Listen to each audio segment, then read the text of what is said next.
tayo sa taas. Sa taas na tayo. Yan. Na kung saan, ito na siya ngayon.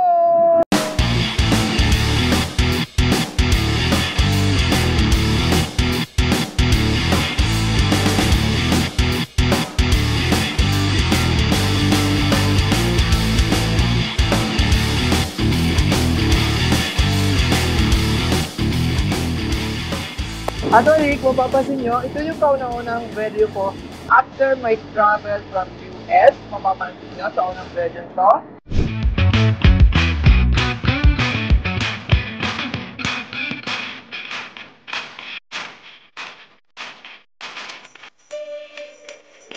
So, yung mga 4 months na. So, yung mga 1 month namin ito natapos. Simula yan hanggang doon sa kabila na pinakita ko sa inyo kanina. So, yun nga.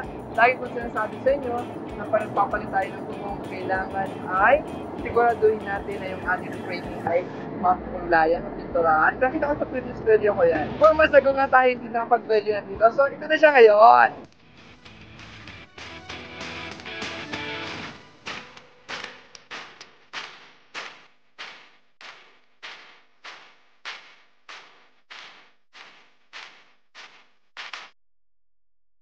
Nakikabit na yung mga wall flashing.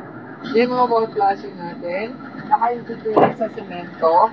And then pinako natin. Tapos sinagyan natin ito ng silang kalaman. And then nalitis na natin. And then, yun nga, yung nagiging problema actually kalimitan ng mga project. Yung mga pinupunta ng project like SM Seymour. Marami na tayo pinakular ng SM Seymour. Hopefully makapasok na tayo dyan. Number 1 na naging problema talaga sa doon ay yung mga ducting. Ayan, ito yung mga ducting. Ay, yung mga ducting na yan. Yan. At saka yun. Yan. Diba? May mga malalaking ducting. Actually, yung nagiging problema kalimitan talaga sa mga warehouse. Ito normally yung nagiging problema talaga ng mga project natin. Yan yung mga ducting yung problema. So, kailangan, lagyan natin yan siya ng mga flashing paikot hanggang doon. Yan. Hanggang dito sa ridge, papunta dyan. Ang tawag dyan ay counter flashing para yung tubig ay hindi mag-iibang doon sa ilalim. Kasi naka-slide po yan. So normally, mag-iibang talaga ng tubig. So kailangan lagyan natin siya ng counter flashing, paikot, at saka hanggang dulo. Di ba? So, yun. Tapos na oh. Grabe. Ang ganda. Di ba? And then yung mga gutter natin ay kamit na nga. Yan. Stainless na rin yung ating stiffener. So, yun. Yung nakaraan, pinakita kong value yung gutter natin pag-install. Dito po yun. Ang ganda ng view rito, oh. Diba ang puno? Wow! Green na green. Luntian ang kapaligiran. Yan. Yung mga wall flashing natin. Yan. Wall flashing yan. And then, ito ay pag mga sidings, ito yung nakikita nyo dito, ang tawag nito ay lower molding. So, lower molding yan. Para hindi pumasok sa loob ng tubig, kailangan may molding yan dyan. Flashing. Parang flashing din, pero lower molding ang term dyan. So, yan. At ito ang tawag nito ay corner molding. Bakit corner molding? Siyempre, naka-corner. Diba? Ayan. Yan yung corner molding. At siya nga pala, ang ginagawa namin dito sa aming mga tech screw ay pinipinturahan namin ng silver gray. Kung hindi ka rin naman masilan. Yan. Diba? Diba pa? Yan. May mga touch-up paint yan. Siyempre, double protection. Diba? Mamaya, actually, gumagawa kami dito 2 years na.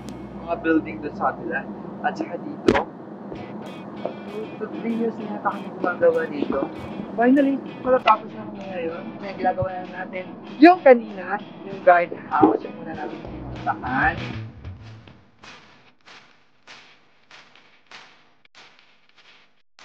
Medyo malinis. Maganda pa tingnan yung t-shirt, ano? Na medyo malinis siya.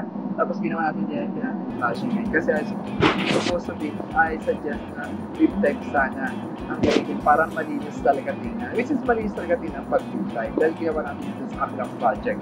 Pero, siyempre, nirecommend talaga ng owner gusto nilang patient. Maganda rin pa ang gawa. Diba? Perfect na perfect. Ang linis. Tapos, ang ganda ng yero natin. Diba? Yung unang video na namin dito ng sinukatan talaga, ang daming dahon dyan. Kaya dapat kasi, kailangan tapasin natin yung ating mga dahon. Tulad niya, no, binawasan na. Kasi pag mga nasa ilalim ng puno, kalimitan talaga, yung mga dahon, siya yung nagiging cause ng pagbara ng ating mga gutter. Di ba?